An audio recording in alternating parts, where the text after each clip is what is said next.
السلام عليكم. لا تنسوا الإعجاب بالفيديو والاشتراك بالقناة تشجيعا لنا لنستمر بالجديد إن شاء الله.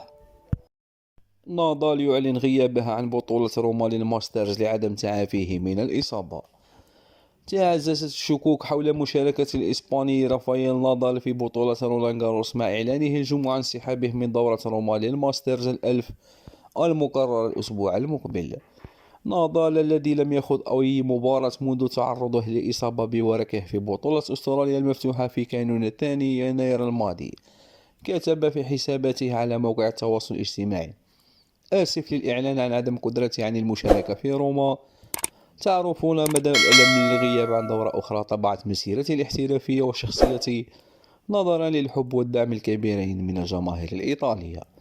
وتابع الماتادور: رغم ملاحظة التقدم في الأيام القليلة الماضية، مضت عدة أشهر لم أتمكن فيها من التدرب على مستوى مرتفع وعملية إعادة التكيف لها، ولا خيار لدي سوى قبولها ومواصلة العمل.